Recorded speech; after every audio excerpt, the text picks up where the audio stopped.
Hello, class, and welcome to Researcher TV, where learning research is made easy. Welcome to part three of our three-part class discussion on data analysis, presentation, and data interpretation. And for the last two classes that we have posted on our channel, we discussed about data preparation prior to the analysis part. Then we learned about descriptive statistics, the types and the specific tools that we use for descriptive analysis. And then in part two, just recently, we've discussed and explored on hypothesis testing as a part of inferential analysis, and then the commonly used parametric inferential tools. So we have t-test, ANOVA, then we have your correlation and association. All right. Now, so we are already on the last part of chapter 4, and that is on data presentation and data interpretation. The processes that are made, or the analysis that are made and processed by our statistician or our research experts are actually raw. Okay, they are raw, and sometimes it takes uh, a full academician and an advanced researcher to, you know, make value or take value from your SPSS results. But since the goal of doing research is to actually disseminate information and to, you know, present data to the general public or audience, it is important that we have to present it in a way that it's easy to understand. All the important information or data are presented, and then it is supplemented with discussion that would further deepen the understanding of what your results mean. Likewise, to establish a common understanding of your findings. Okay. And so that is the purpose of data presentation. So this is the process of organizing data into logical, sequential, and meaningful categories and classifications to make them amenable to study and to interpret. So what are the important things that we need to remember in data presentation?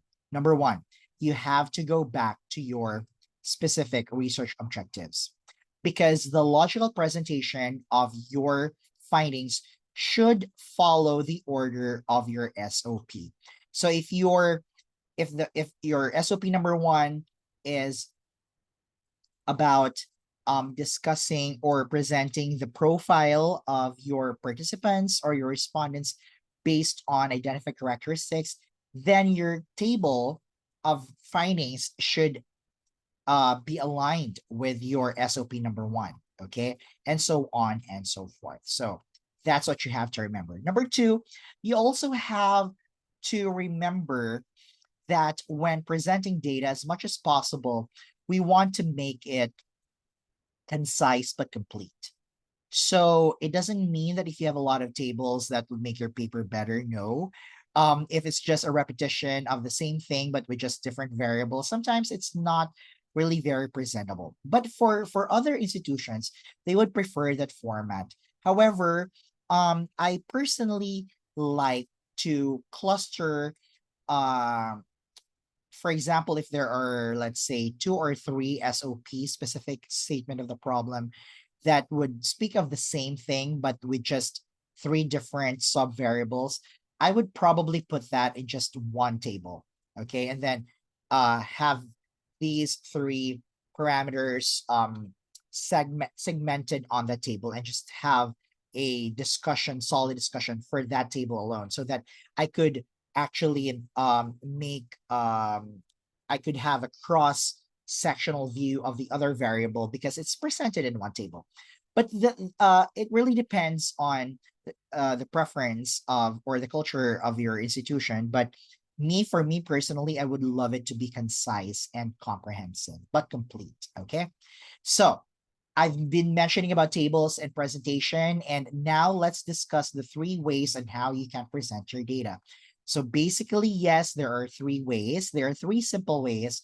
So the first one is the most common, and this is probably the minimum requirement in data presentation, and this is your tabular presentation. So present your findings or you present your results in a table. Now, we use the APA 7 format, so probably we'll dedicate another video for the APA formatting. Okay, but the tabular, if you are going to present your findings in a table, you have to make sure that all essential information are there. Variables, frequencies, percentage, interpretation, p-value, df, and all those sorts. Okay, so you have to make sure that you extract the significant and important figures in your SPSS results so that you could come up with an APA standard table presentation, right? So this is a systematic arrangement of a related idea in which classes of numerical facts or data are given each row and their subclasses are given each a column in order to present a relationship data in an understandable form. So the another name for your tabular presentation is your cross tabulation, wherein the column and the row, the area where the column and the row actually meet, okay, provides a substantial information. Right. So tabular presentation involves organizing and displaying quantitative data in tables for easy interpretation and comparison. So that is also one advantage of your tabular presentation because you would easily see which of the variables have the highest mean, which is the lowest. You would see the difference before and after. Okay, so it's placed in one setting that's easily understandable. Okay, so typically include rows representing individual cases or groups and columns representing variables or categories. Okay, now what are some of the important things you have to remember when presenting your data in a tabular form? So first, clearly state the purpose or the title, clearly state the purpose of the table, provide clear and concise headings for rows and columns, include units of measurement where applicable, but sometimes we put the units of measurement on the column label or in the topmost column, and then we'll just have all the figures on the succeeding rows, okay?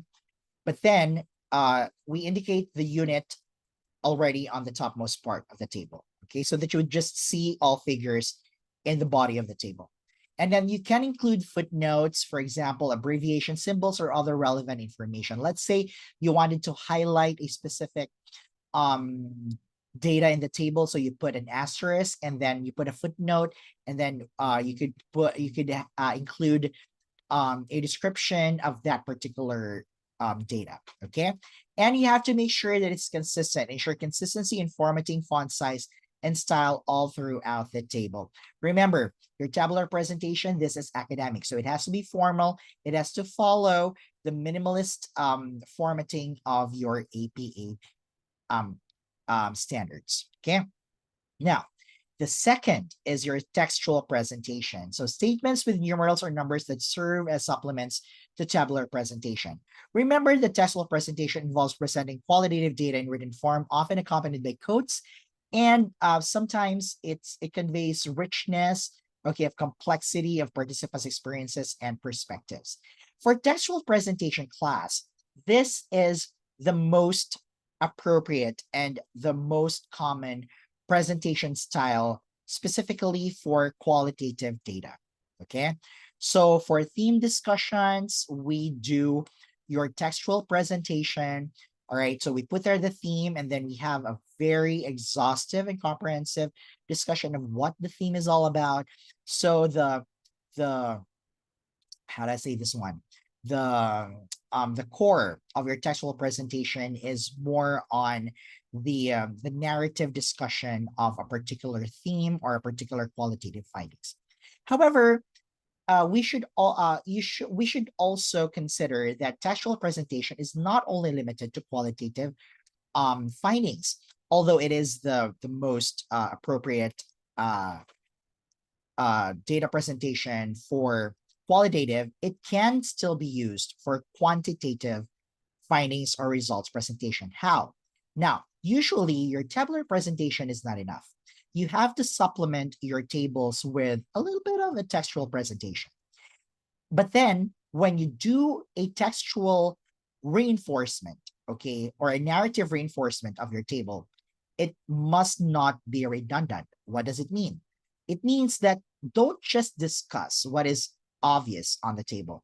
So instead of saying 70% of the respondents are, let's say, living in an urban community, while 25% in the rural community, you could probably state like majority of the respondents reside in the big city. So that's a little bit, that's a simple way or a layman's way of presenting 70% living in the urban area. Okay. So it should not repeat what is written on your or what can be seen on your table. All right.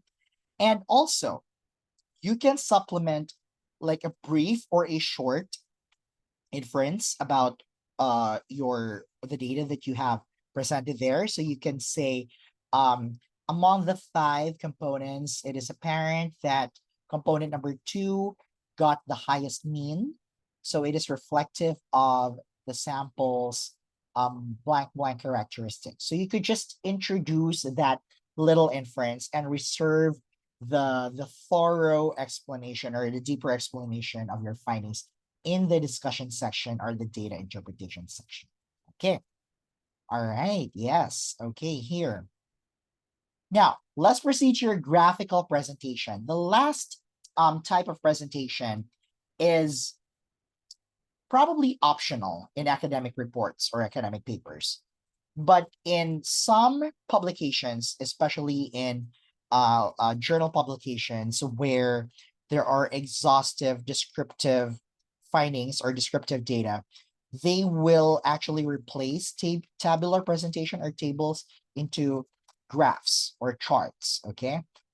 All right, or diagrams for that matter. So you, as the author, as the proponent, you really need to discern whether or not you're going to use a graphical presentation, okay? Because we don't want our report to be so fancy. But if you think that graphs would best present your results, then go ahead, you can do that. And if you think that only graphical presentation is appropriate for our data presentation, then you can freely include it. For example, if you wanted to establish trends, let's say you wanted to see how the enrollment on the past 10 years went through. So there you do a histogram, okay, and you put like the trend of the enrollment in the past 10 years. That is the best way of actually putting your using graphical presentation. But also, your graphical presentation is not only limited to your paper. This can also be used when you wanted to come up with a research poster or probably present, and you will have an accompanying slide presentation. Okay, so you could use your graphical presentation, okay, or the graphs, diagrams, and charts for your results. All right. Now, so remember that you have to choose the appropriate type of graph depending on the nature of your data. So for example, part to whole, a pie graph is good.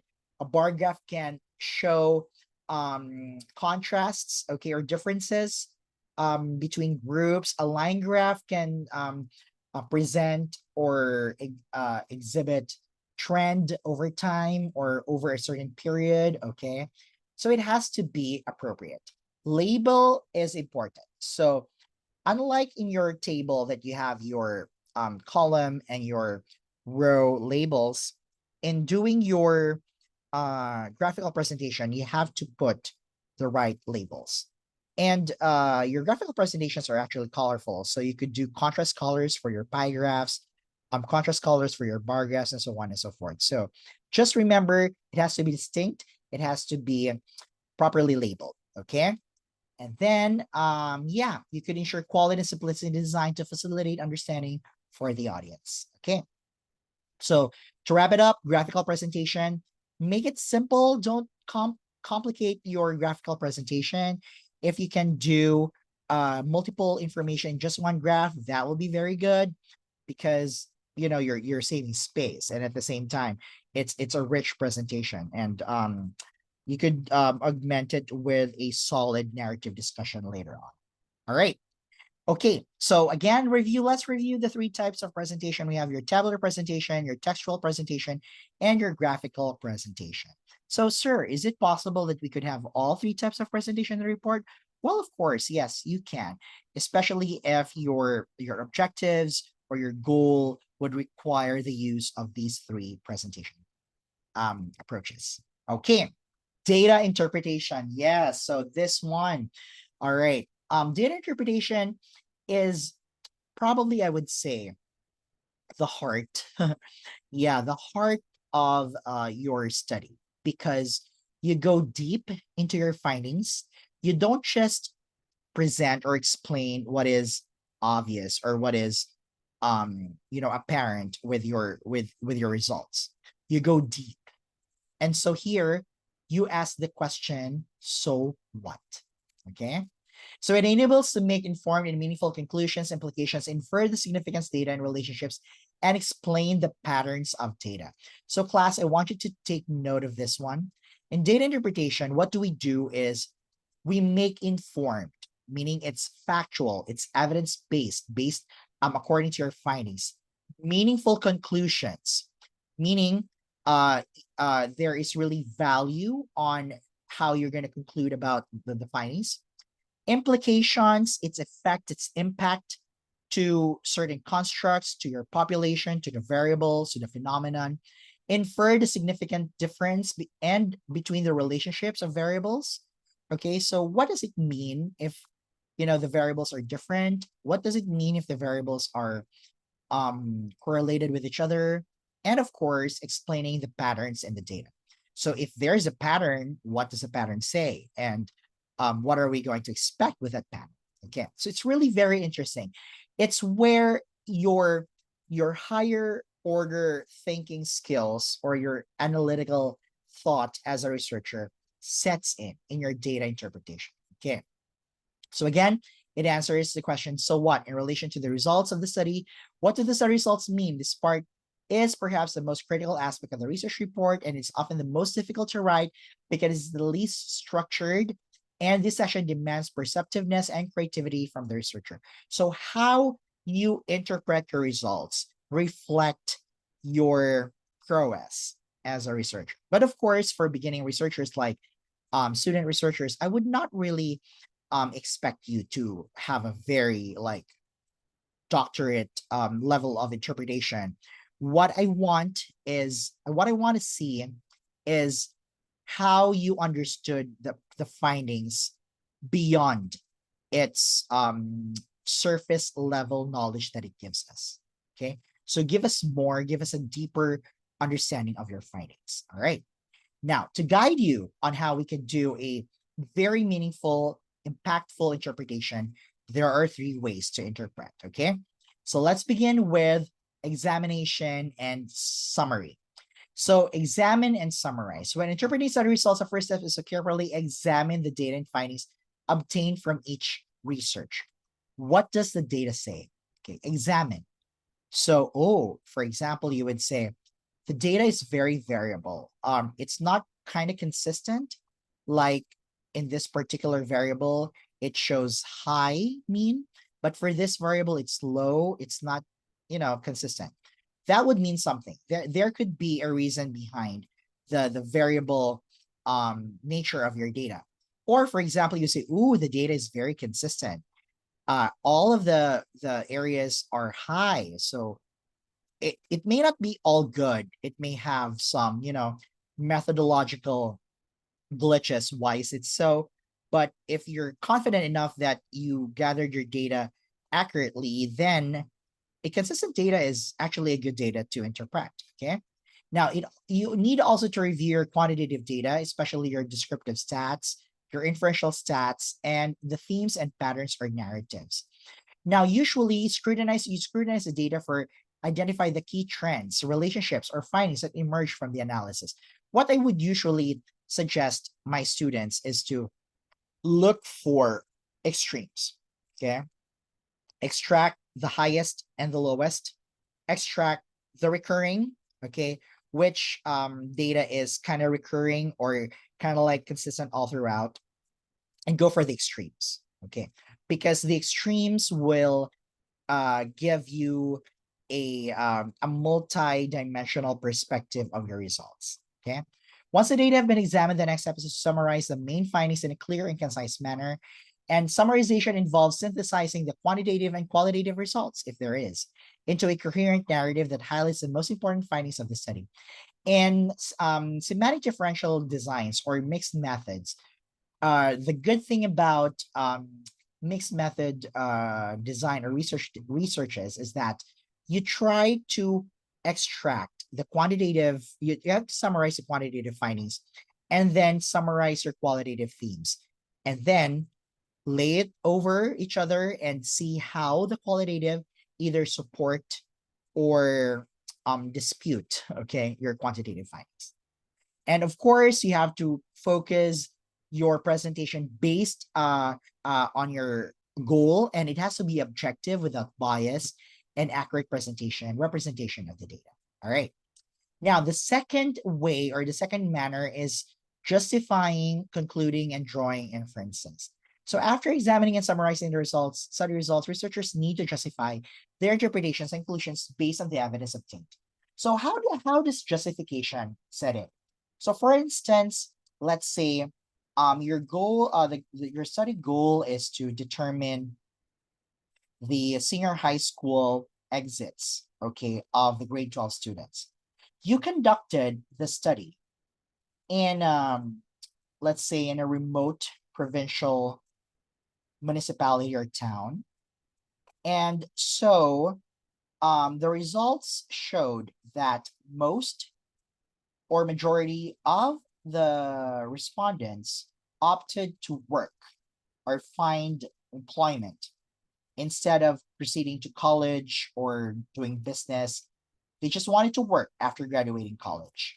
Now, this particular findings is interesting because it is coming from a respondents residing in an urban, in a rural community, or in the, in the provincial or in the town side of the country. So how would you justify their option or their choice of opting for work instead of going to college or pursuing higher education? Now, that's where justification set in. You could interpret results as um considering that for example, your interpretation may go like this, it may go like this. Like for example, you would say, um the preference of the respondents to work or find employment after graduating senior high school or grade 12 is justifiable, or is most likely related to their residence residing in the town side or in the countryside, um will have least access to universities, and likewise they would just opt for employment in order to help their families right after finishing high school. And then this could be further supported if you have a qualitative data that could support your quantitative findings that would strengthen your justification. Okay, there. So you look into the justification usually goes into the nature of your participants, or of your respondents. Looking into their characteristics or attributes would somehow explain the type of data that you um, produce, or the type of data that you were able to come up with. Okay. Likewise, this justification is providing rational or explanations for why certain patterns or were observed in the data. So for example, let's say trend analysis, and then there are years, for let's say from 2020 to 2022, enrollment dropped. Okay, so how would you able to justify or provide rationale for that? Well, these are the years where the COVID-19 pandemic was at its peak, so you could insert that in your interpretation that one of the probable reasons why enrollment dropped between these years because of COVID-19 pandemic. Okay, so you could, augment that and support it with literature as well. Okay, Strengths and limitation of the study design, data collection methods, analysis technique when justifying their interpretations. So in this case, for example, if there are erroneous findings or erroneous results, you can go back to your methodology. Were you able to smoothly conduct your data collection or data collection? If so, then it could the purpose of your erroneous findings may not be related to your methodology. But if you think or if you had trouble with your methodology and you had erroneous findings, you could justify that in your interpretation. Okay. All right. Conclusions drawn from the study findings should also be supported by empirical evidence and logical reasoning. Empirical evidence in your class would mean looking into related studies. Okay. Okay, wait, let's see. All right. So just like with your third interpretation approach, during your justification, you could actually include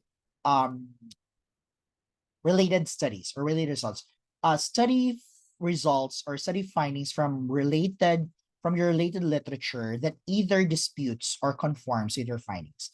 Now, if, for example, your existing results or findings conform with the existing evidence, what does it mean? It means that your findings are reliable because it is similar to what is there or what is provided by the literature. However, if your findings dispute the literature, it could mean two things. First, it may be because there might be some glitches or there might be some limitations in your methodology, or your findings are very distinct based on, I mean, not sorry. You're probably your sample or your participants are so unique or distinct that the data that you extracted for them does not really agree to other standards, especially if your studies are foreign literature or from other countries. So in there, you could insert your justification again, based on how your study findings stand alongside with the existing related literature or related studies. Okay. Now, here, it is important that to distinguish between descriptive conclusions, which summarizes observed patterns or trends, and inferential conclusions, which makes broader statement or prediction based on the findings. Okay. Remember, sometimes just by looking at the descriptive, you would say that, oh, there is no difference because I mean, like, you would say, oh, there's a difference because their means are not the same. But then when you inferentially analyze the means, or inferentially, if you make an inferential analysis of the descriptive data that you were able to come up or present, you would be surprised that having different means does not necessarily conclude that they are significantly different. It can be that there's no difference, there's no significant difference that exists between these groups, even though their means are different. So you have to be very careful with that one. And the interplay between your descriptive and your inferential analysis are complementary with each other. So you have to support your inferential results with your descriptive results as well. Okay. Here, yeah. So this is what I was talking a while ago. So you should also draw inferences from the study results by extrapolating the findings to a broader population or context when appropriate. I would always suggest inserting findings from similar studies. What do studies of similar nature say? Okay, what is their findings and how do these findings stand with your own findings? And go justify, go discuss, go interpret. And it should be grounded in the data and guided with the research question or objectives of the study. So again, all of your interpretation should revolve around your goal. Do not discuss, do not insert information or narratives that are beyond the scope of your study, okay? And finally, we have theorizing and conceptualization. So in addition to examining and summarizing study results, researchers may engage in theoretical or conceptual interpretation to provide deeper insights into the phenomenon under investigation. So in theorizing, it involves developing theoretical frameworks or models that explain the observed patterns or relationships in the data.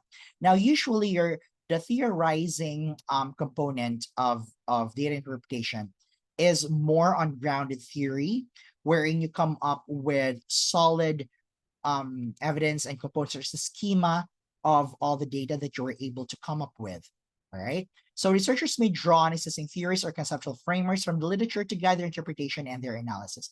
So this could also like, does your result conform with conceptual frameworks from other studies? So it's somewhat like similar with the justification. So again, a mention of similar study results is important, especially in this particular type of interpretation. Okay. And then conceptualization also involves underlying concepts, constructs, or variables that contribute to the understanding of the phenomenon. And you should be critical in evaluating the relevance and applicability of these theoretical concepts, considering the context and scope of your research. So going back, okay, so is this appropriate? Is this aligned? It will still all go back to your research goals and objectives. Okay, and what's good about theorizing and conceptualization is that it serves as a springboard for future related studies. So given your findings, how does it stand with the frameworks, where the theories that are existing that are related to your study, and how will it open up, okay, new opportunities for, um, you know, more hypotheses, more assumptions, and more ways, okay, on how to see the study or the phenomenon on a different perspective. Okay, and oh my goodness, we are done with our class. So I do hope, guys, that you were able to, learn a lot of things from these three-part discussion. And please take note. And if you have any questions, feel free to have your questions in the comment section, and I'll be interacting with you and explain in the most factual and evidence-based way that I can. So again, this is Sir Searcher TV saying thank you and have a great research day.